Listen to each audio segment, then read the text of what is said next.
So good afternoon, everyone. Welcome to our community baby shower.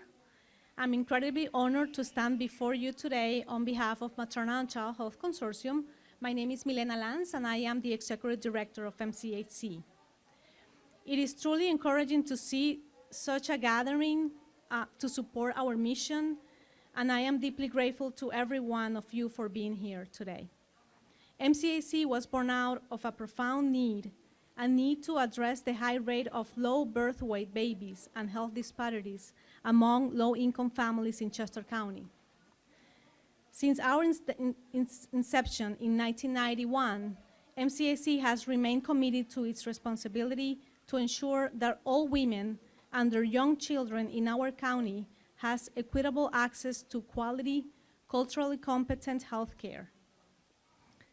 Over the years, MCHC has evolved and expanded its services to meet the ever-changing needs of our community. From providing Healthy Start services with pregnancy case management and launching the Family Benefits Program in 2010 and the Family Center Program in 2006, MCHC has been the forefront of initiatives aimed at supporting pregnant and parenting women, children, and families in our region. None of this has been possible without the solid support of our incredible partners and vendors that we have here with us today. Our organization has been dedicated to ensure that our cause has been nothing short of inspiring. Together, we have made a tangible difference in the life of countless families, and for that, we're deeply grateful. I would like to extend a special thank you to Senator Comitta, also Michael Hartman, Ashley Scott, and our Director of Programs, Alma Vidal, because without your support and help, we wouldn't be here today. We also want to thank for your generosity of collecting donations like diapers and baby items for MCHC. I wanted to make sure that I acknowledge that. It's a great support for us so that we can continue to work on our mission and also to ensure that families start healthy, stay healthy, and succeed in school. So thank you so much again. I'll pass it to Senator Comitta.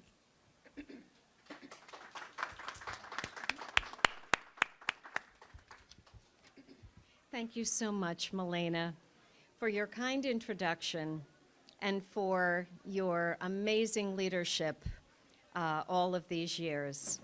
I want to thank you and your entire team at the Maternal and Child Health Consortium for all your help in making this event a reality. We appreciate all of the good work your organization does every day for Chester County families. I would also like to extend a heartfelt thank you to my staff that is here today, and especially a shout out to Ashley Scott, who stepped up during a meeting with the Maternal and Child Health Consortium a number of months ago when we learned about the concept of a community baby shower, and Ashley raised her hand to be the one to bring this to a reality. And of course, my wonderful Chief of Staff, Michael Hartman, who is at the heart of everything that we do. So welcome to everyone today. We are in the Chester County IU here in the city of Coatesville. Thank you to the IU for welcoming us in from the damp and wind of the day. We have the sun shining, but we're very happy that we can be inside here together. Thank you so much for attending our community baby shower today. I am very proud to serve as your state senator. But I will tell you my most important role is mom to my 2 children and to my 4 granddaughters. They call me Nani, and they span the ages of 9 months to 5 years. They are my pride and joy, you can understand that. Creating a healthy and strong future for my children and for all of our children. This is why I entered public service. But as every parent knows, raising young children can be very challenging Babies don't come with an instruction manual, which I learned very quickly. But there are a lot of questions, and it's not always easy to find the answers that we need. Here in Chester County, we are so fortunate to have so many great organizations that can help new parents and families navigate the ins and outs of parenthood. A lot of them are here with us today, a lot of them. In the room next door, you may be able to hear the hustle and bustle. Thank you all for joining us. Excuse me. Again, we've come a long way, but there is still a lot to do to improve maternal health outcomes, especially in Black and brown communities. This week is Black Maternal Health Week, a time to focus on the need to better address health inequities and better support the well-being of all women, mothers, and families in Pennsylvania. At the same time, we continue to face challenges and obstacles to reproductive and maternal health care, and we must continue to working together to ensure that mothers in every community have access to quality pre- and postnatal care. I am very glad to be a member of the Pennsylvania Women's Health and Black Maternal Health Caucuses. We're partnering with health professionals and community organizations to enact policy solutions, and increase investments to improve maternal health outcomes across the Commonwealth. Thank you again for joining our community baby shower. I hope you can come away from this event with some new resources that can make parenthood just a little bit easier. Now it is my pleasure to introduce a true champion for maternal health here in our community. Talonda Rogers is a nurse consultant, speaker, author, and nurse educator. She is also a graduate of Westchester University, my alma mater also, where she earned both her bachelor's and master's degrees.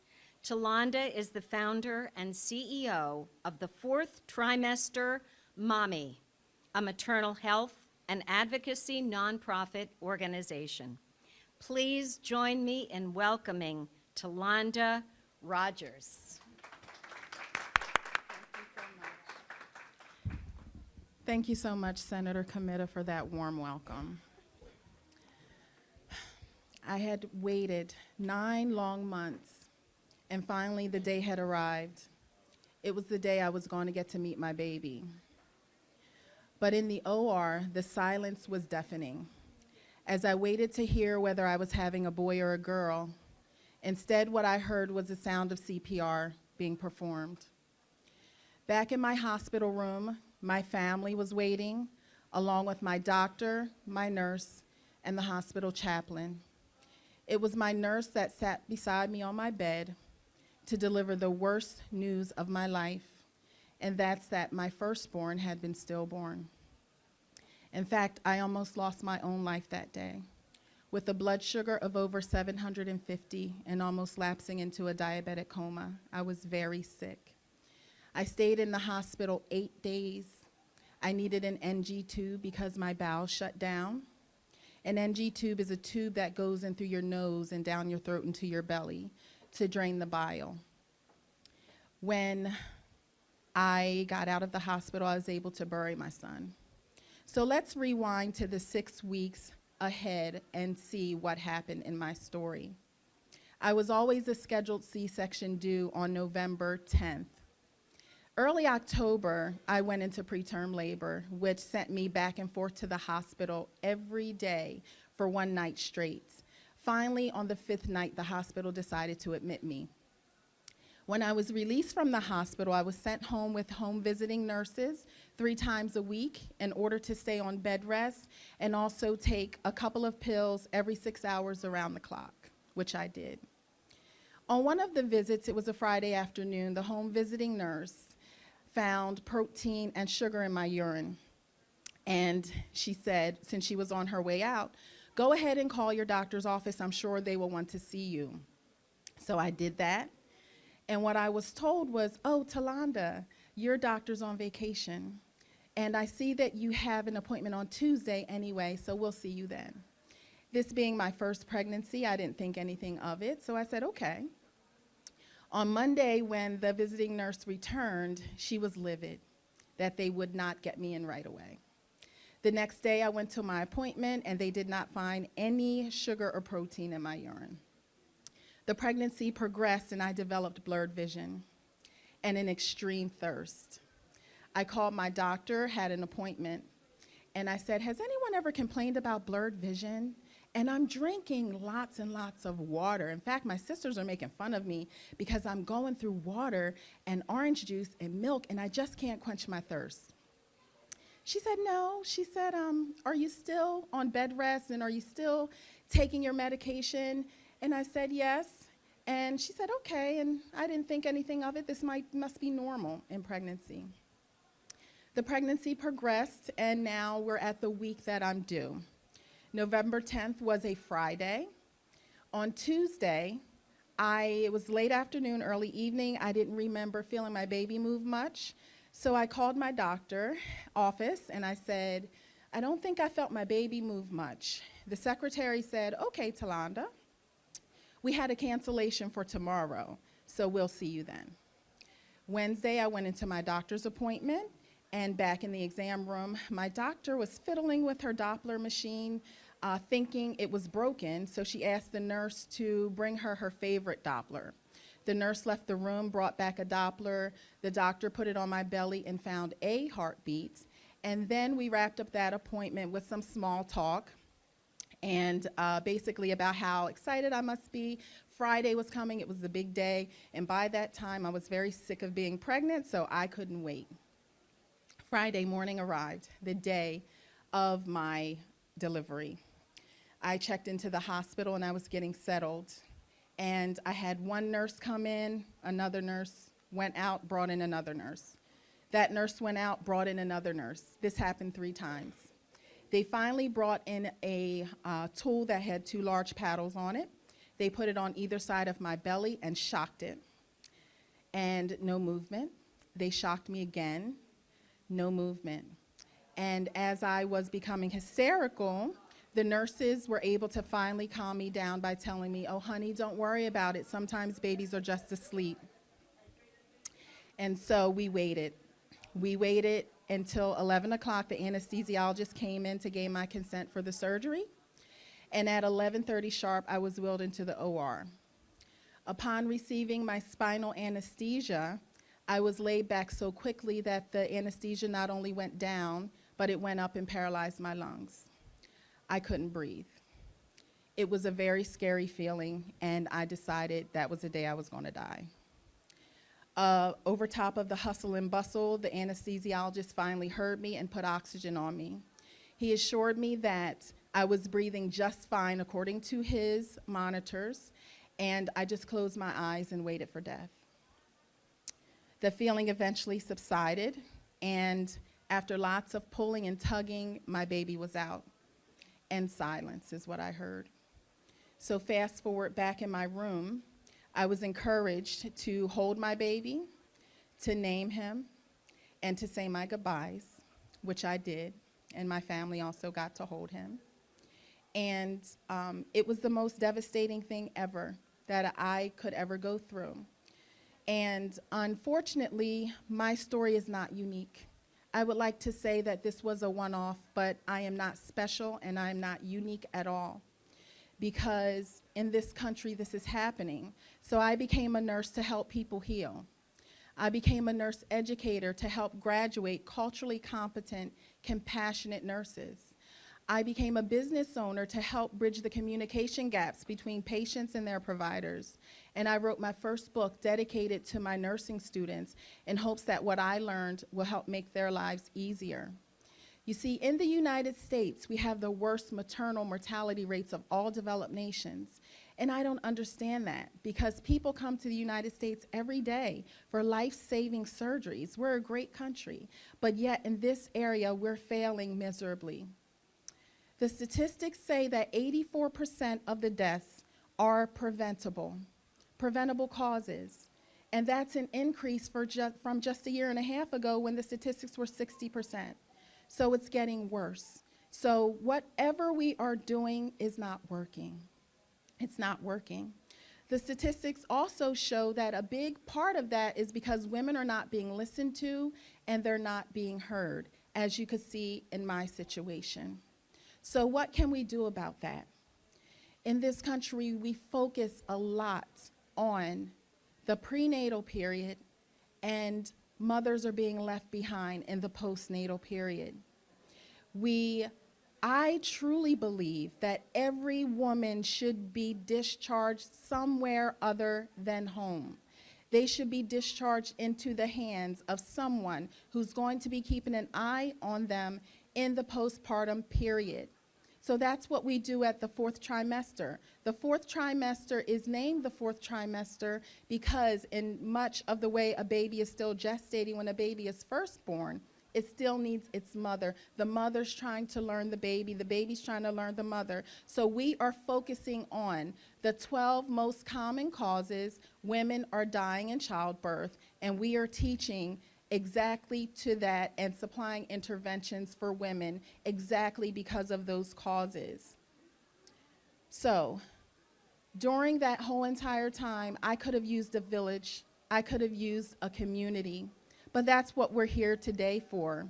And I'm grateful to see so many wonderful organizations come out to this community, my hometown, where I was born and raised, to help the community. We are providing access to care, which is what vulnerable populations need most. We're providing resources and giving them support and showing them that there are people there in their corner.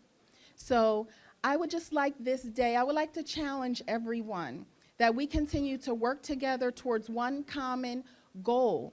I would like to challenge hospitals, that hospitals will work with the community, because it's the community organizations who know the patients best. We grew up in the communities and we're closest. We should be sharing information. We should be all working together for one common goal.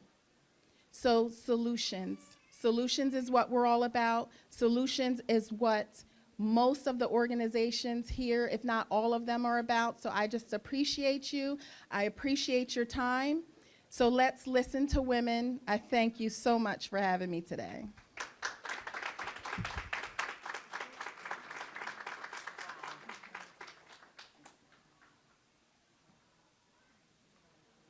Talonda, thank you for sharing your story and for taking your experience and what you learned personally and turned it into an opportunity to help women here in Coatesville and beyond.